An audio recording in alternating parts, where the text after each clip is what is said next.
Bom dia, turma, tudo bem? Bom, na última aula vocês realizaram exercícios e hoje nós vamos corrigir. Então, por gentileza, na página 92, exercício 4. Quero dizer para vocês que na próxima semana eu começarei a utilizar o quadro. Eu acredito que será melhor que apresentar os slides. Vamos testando as melhores formas, tá bom? Enquanto isso, vamos nos organizando com a estrutura de slide. Observe as formas verbais destacadas. Ele ainda precisa tirar o visto. Tomara que ele não precise tirar o visto.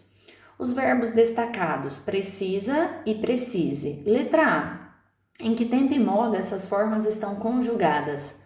Bom, para quem consegue identificar de cara, ótimo. Para quem não consegue, pode consultar a tabela da página 20. O que muda de um verbo para o outro? A vogal temática, e é isso que vai determinar qual o tempo e modo.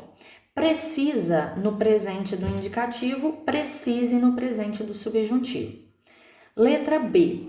Indique os elementos que compõem cada uma dessas palavras. Já dei a resposta. Eu percebo que o verbo é regular, então o radical é até a letra S. O que sobra em cada palavra? A na primeira, que é a vogal temática, e E na segunda, que também é a vogal temática.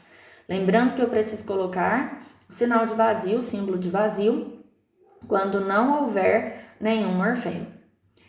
No caso dos verbos, viu, gente? Não se esqueçam. Na letra C, se não existe uma marca para representar o tempo e o modo, desinência modo temporal, como identificar a diferença entre eles? Não tem apenas uma coisa que muda de um para o outro? Não é a vogal temática? Então, é ela que vai determinar qual verbo está no presente do indicativo e qual verbo está no presente do subjuntivo. Lembrando que o indicativo mostra que a ação verbal é certa, beleza? E o subjuntivo mostra que é uma possibilidade, uma hipótese. Página 92, exercício 6. Considere o adjetivo incomum. Qual o sentido do prefixo in acoplado à palavra? Aí eu penso, in significa não é comum, ou seja, sentido de negação, certo? Quando eu atribuí o prefixo ao radical, eu percebi que o significado passou a ser de negação. Na letra B, vocês precisam circular os verbos cujo prefixo apresente o mesmo sentido. Então, vamos lá. Inutilizar, incomodar e incomparável. E eu coloquei aqui o significado de cada palavra para que vocês anotem. Exemplo, inutilizar. Eu tenho a palavra utilizar, certo? Primitiva, palavra que dá origem a outras. Aí eu penso o seguinte, inutilizar, esse in dá a ideia de quê? De que não deve se utilizar, ou seja, inútil, beleza? Então eu tenho a ideia de negação também, assim como em incomodar e incomparável. Incomparável, por exemplo, que por ser de natureza diferente não é comparável.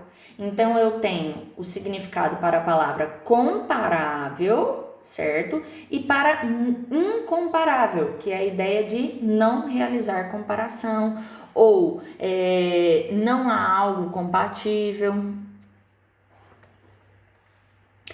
Exercício 1 da página 94. O exercício solicita de nós o radical de cada verbo.